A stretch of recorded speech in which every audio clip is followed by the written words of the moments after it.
Hello Ice and Fire Nerds, it's Chris, and this is going to be my Game of Thrones Season 7 predictions video. I always enjoy doing predictions videos because it's fun to come back after the season and see what I got right. In this video, I'm going to go over how I think Season 7 is going to go down in general, and I'll try to definitely get into some specifics. And again, this is based off my knowledge of what's going on in the show, you know, clues we got from past seasons, as well as some of the filming news. Now let me say right up front, I have not read the spoilers, the supposed script leak. I have heard about one part of it that we talked about in a Q&A recently that someone has sent to me that had something to do with a particular dragon. So other than that, I have not read the supposed leak. Also be sure to stick around to the end of this video because I will be announcing November's giveaway winner, and that is the World of Ice and Fire book, still in the plastic, very nice coffee table style book. Also in December for the Christmas giveaway, I'll have multiple items and multiple winners, so be sure to look out for that. But first, let me thank GeekFuel for sponsoring this video. GeekFuel is an awesome subscription-based service for nerds like you and me. And what I want to do really quickly is show you my GeekFuel box that I just got for November. And if you're not interested in seeing the unboxing, that's certainly fine. I'll throw something right up in here so you can click and go ahead to the video. This won't take very long, but I kind of want to show you what you get with GeekFuel. And it is fun to get a subscription box where you don't really know what's coming. So anyway, let's jump right in and unbox this GeekFuel box really quickly,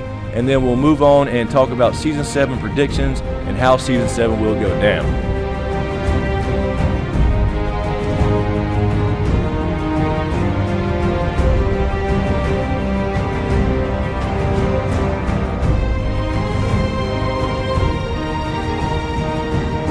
Alright guys, so I'm going to first open the GeekFuel box, and again, I will have something up here, or in this area, somewhere right over here. If you don't want to see the unboxing and see what I get here, and you can go ahead and click that and skip forward to the actual predictions video. So let's unbox this GeekFuel box and see what I get. Alright, so first we have GeekFuel magazine, and this one features Guardians of the Galaxy. You have a GeekFuel magazine in every box, and it has some stuff that's for sale, some collectibles for sale, etc. Some really cool stuff in there from different companies, whether it's DC, Marvel, you know, Game of Thrones, stuff like that. So GeekFuel magazine. And we have this month, it looks like to be a comic theme. We have two coffee mugs, which is really cool. We have a Wonder Woman coffee mug. This is Wonder Woman here. I don't know if you can see that clear there. Wonder Woman. On the other side, we have the Wonder Woman logo. So we have a coffee mug there. We have another coffee mug, which is Batman, the Dark Knight. So two coffee mugs this month. That's pretty damn awesome. So we got Batman here. I don't know if you can see that. Let me try to rotate it there for the camera. And then it's the classic Batman thwack type of coffee mug there. Or whack, I should say.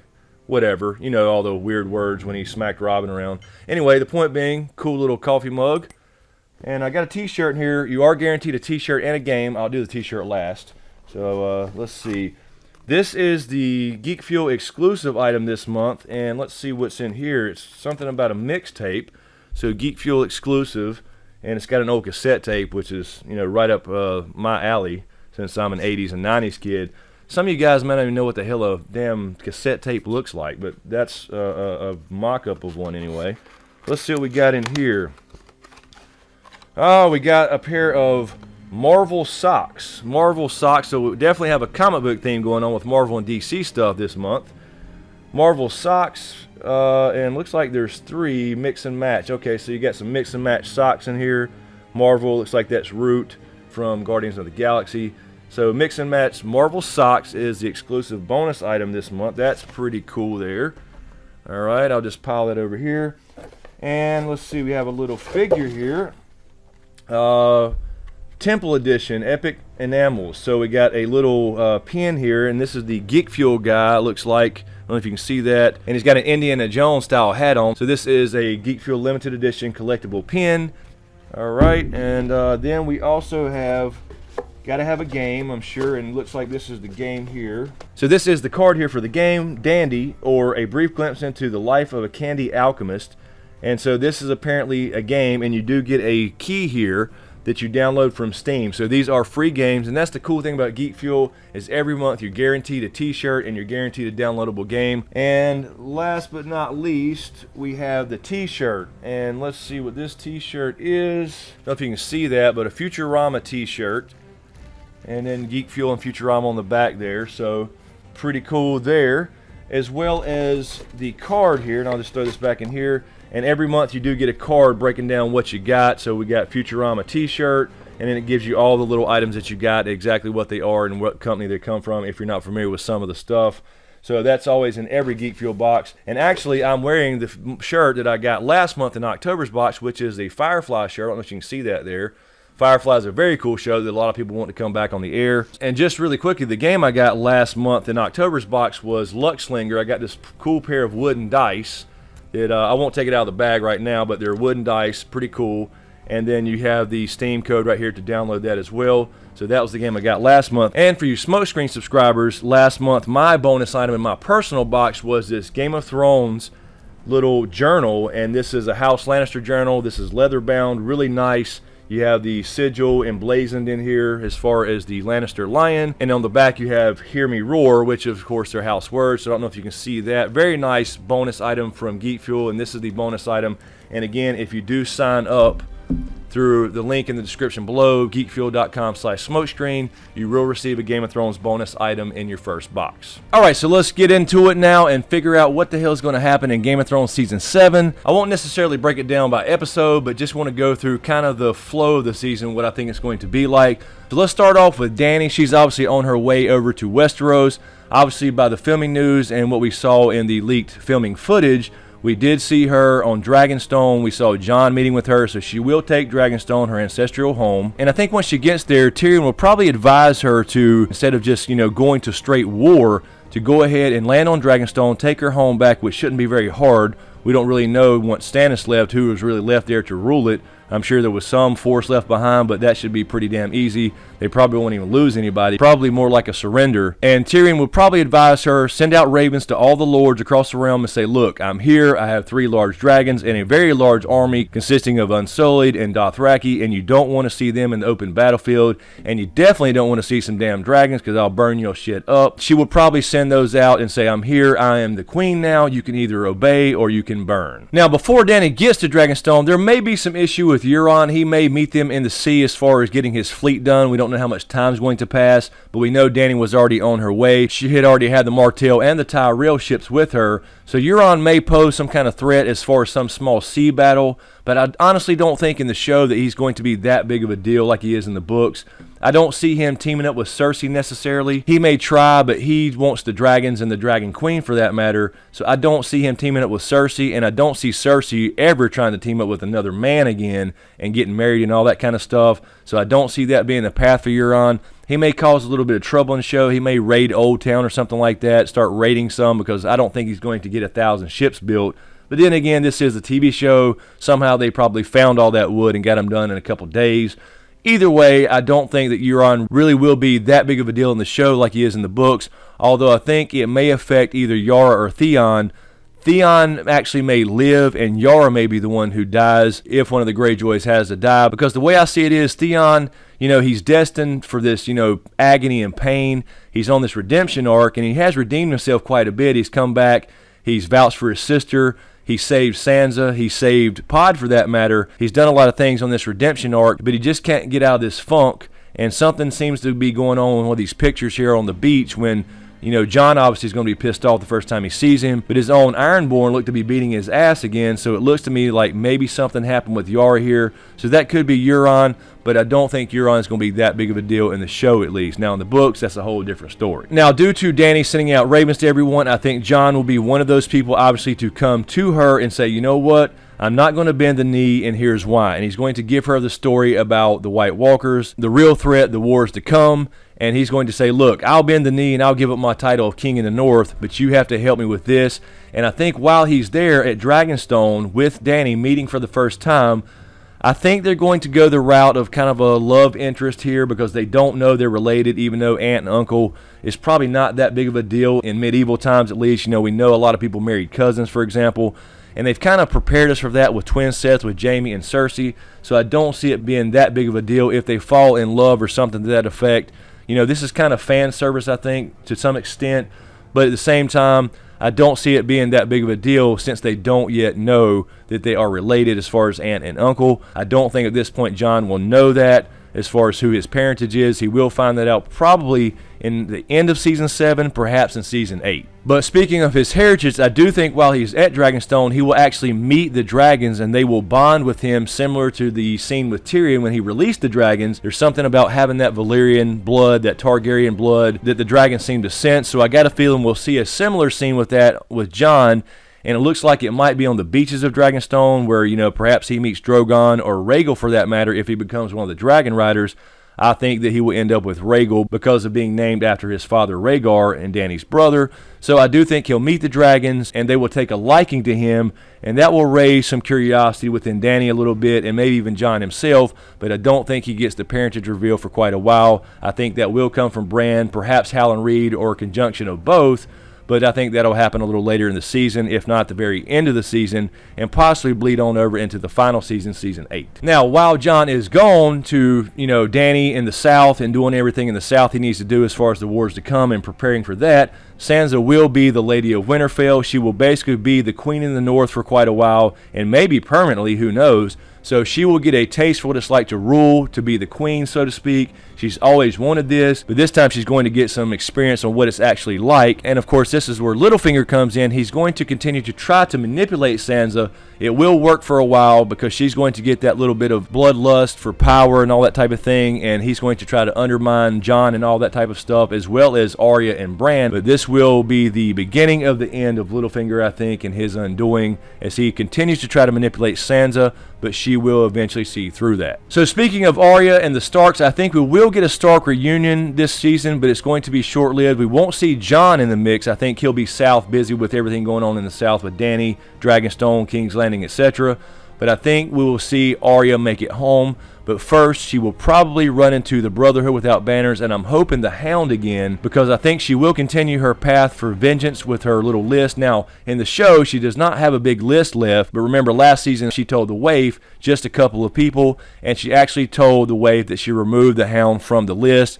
So I think, like I said in a Q&A a while back, that the Hound could be the one to kind of set her straight, tell her about the bigger things. And I think she actually may run into Melisandre here. Melisandre did say they will meet again. I think that will definitely happen. Now, Melisandre could be killed if she's still on the list, but she could also tell Arya about Jon and Sansa and everybody back at Winterfell, which kind of makes her want to go home and see her family. So I think one way or the other, either the Hound or Melisandre or both perhaps have something to do with influencing her to stop her killing spree and go the hell home, although I don't think her killing spree will ever really stop. And I do think Bran makes it home. I think he has to go through the wall here. He does have the mark, and of course that will probably be the undoing of the wall. But I think Bran will make it home, and of course, just like every other scene in every other season, since Jon's been at the wall and since Bran's been missing as far as leaving Winterfell when Theon took it over, I think that he will barely miss Jon. So Bran will make it home. Arya will make it home. We will have a mini Stark reunion without Jon, of course, because they always seem to get so close. They've been so close to meeting, but they couldn't. They didn't quite get there because Bran had to continue his quest to the Three-Eyed Crow,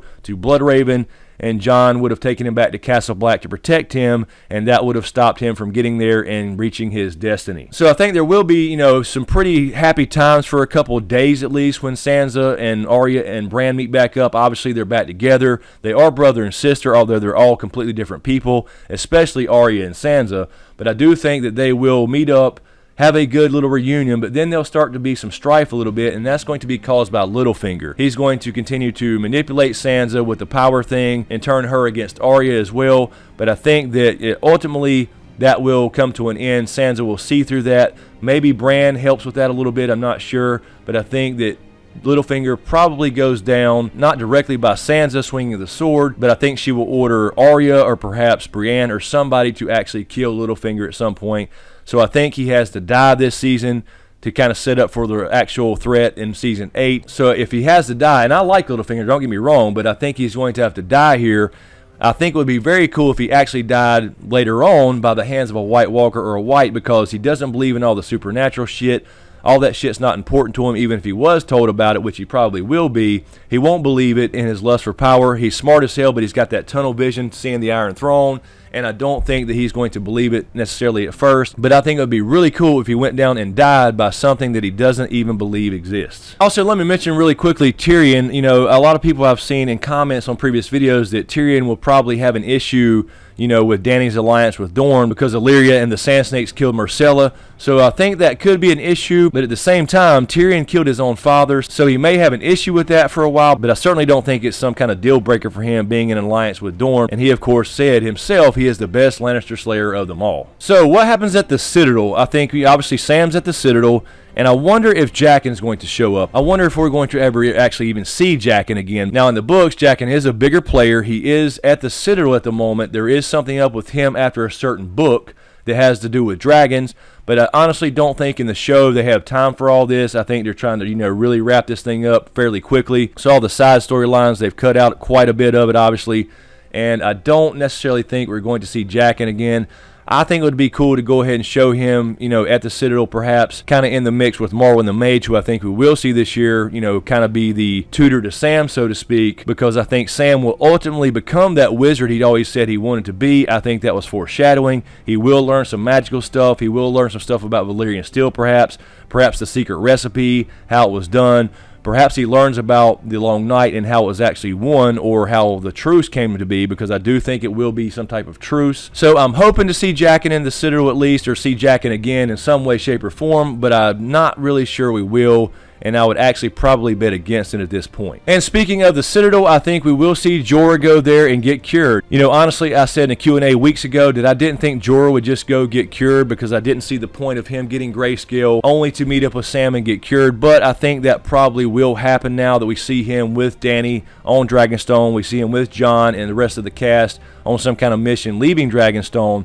So I think that if he goes back to Dany, he probably is cured. So I think he probably stops by the Citadel and does that. I originally theorized that he would probably go see Quaithe, perhaps, or another, you know, Red Priest or Priestess, perhaps even Melisandre. That's certainly still possible, but I don't see them showing Quaithe again. Actually, I don't even see them showing Essos that much, or if at all anymore, because Essos is really not important to the story anymore as far as the show goes. Now in the books, that's a whole different story. So I do think Jorah probably will, just for the sake of the show being a little bit simpler, probably get cured by Sam at the Citadel. Of course, he did like his father, Lord Commander Mormont. He respected him. You know, he kept him alive. So Sam really appreciated him. And knowing who Jorah is, I'm sure he will do everything he can to cure him. So I'm going to guess that they're probably going to simplify that a little bit in the show. And that's how he gets cured to go back to Dany in the first place. All right, and next let's talk about what the hell Cersei and Jaime are going to do, the Lannisters in general, since Dany is coming. I don't think there's going to be a big battle for King's Landing. I think it's going to be more of a peaceful transition, if you can believe that. I think that Cersei's going to try to work with Dany when they talk about, you know, the wars to come, the real threat as far as the White Walkers. I do think, though, before this happens, that Jaime and them will likely probably try to attack the Tyrells, because the Lannisters are basically broke. We heard Tywin say seasons ago that their gold mines have run dry.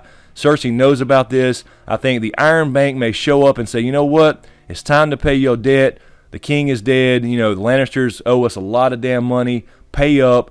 And they will in turn try to attack Highgarden, because although she did wipe out Marjorie and Loras, the heir to Highgarden, and now basically Alanna, the Queen of Thorns, is the head of House Tyrell. She is with Dany now. So I think, based off some filming news, where we're going to see Highgarden this year for the first time in the show, because right now they are the richest family in Westeros. They do provide a lot of the food to the Seven Kingdoms, especially King's Landing. So she's going to need to take control of that to have some kind of power, because basically the Lannister army is all she has left, and she wanted revenge on Alanna in the first place. She wanted to kill her. So we don't know if Alanna's back in Highgarden or if she's with Dany. We have no idea, but I think they will try that. But I do think before we get to King's Landing that Dany's army will in fact stop that. Probably Dothraki, her horde, will probably come across the Lannister army, and that will probably put an end to that whole rebellion with Cersei. She will probably be forced to accept Dany is coming and going to take King's Landing without a problem. And she will try to manipulate Dany and the rest of them and try to agree to work with her, maybe agree to go back and be the Warden of the West back in Castle Rock, for example. But I do think before she leaves King's Landing, ultimately at the end of this season, she will try to use the wildfire trick again under the Red Keep this time, and perhaps the rest of the entire city. And I think Jaime will be the Valonqar and kill her to stop her and become the Queenslayer. He's already the Kinslayer and the Kingslayer, so he needs to add Queenslayer to his resume. I think this is in direct parallel to him him stopping the Mad King, Dany's father, and he will save King's Landing once again, killing his own sister. Now, I know the Valonqar piece wasn't in the show, but I still feel like it'll go down like this. They've given us a lot of hints as far as them coming in the world together, and they will go out together, etc. So I think Jaime will be the one to finally kill Cersei. Now, I do think likely this will be near the end of the season, because apparently there is some scene where all the main characters like Dany and Jon and Cersei, the Mountain, the Hound, Jaime, and all these people are together in King's Landing, apparently at the Dragon Pit. I'm not really sure about that. Maybe somebody can fill me in. But if that is the case, obviously Cersei is going to try to manipulate Dany and pretend to be working with her, but ultimately she is an asshole, and she's going to try to betray her in some way, and that will be her downfall, I think, by the hands of Jaime, trying the old wildfire trick like we saw in Season 6 with the Sept of Baelor. And then finally, at the end of the season, Bran, of course, will come through the wall, like I said earlier, make it to Winterfell, but of course, coming through the wall has a price.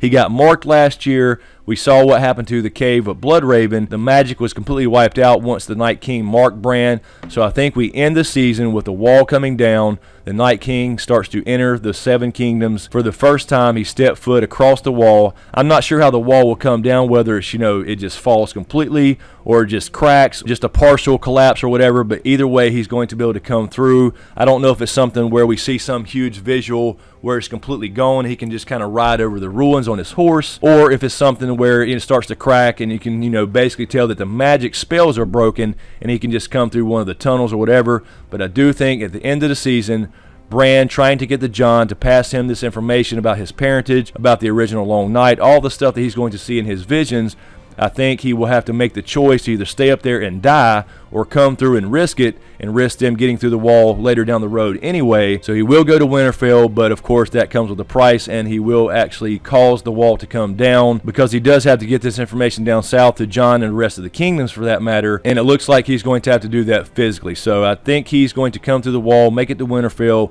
We have a Stark reunion, but the very last shot I'm going to say in Season 7 will be the wall coming down and perhaps the Night King riding through and actually entering the Seven Kingdoms. So anyway, guys, that's the way I think Season 7 is going down in general. I'll probably do some more predictions videos with a little more detail as far as character predictions as we get closer to the season. We still have a long time to go. We still have 7 months or so before we even see an episode, something like that. So between here and now, I will do a lot more videos on theories, a lot more Q&As, and probably some more detailed prediction videos. But I wanted to kind of throw this out there as a kind of general how Season 7 is going down, the general synopsis of what I think is going to happen. But anyway, before we get out of here, let me announce the winner of this month's giveaway. So let's get to it and find out who won this damn book. Alright, so I had to move my computer over here so I could get to the drawing, because basically I can just go in here and pick a winner and it does it for me because I have all the entries. We had a total of 2,018 entries, so that's pretty damn good compared to last month when we only had like 320, I think. So I appreciate all the entries, and I'm glad you guys are enjoying these giveaways. Alright, so out of 2,018 entries, the winner is Sam Clark. Sam Clark from Texas. Sam Clark is the winner. Congratulations, Sam.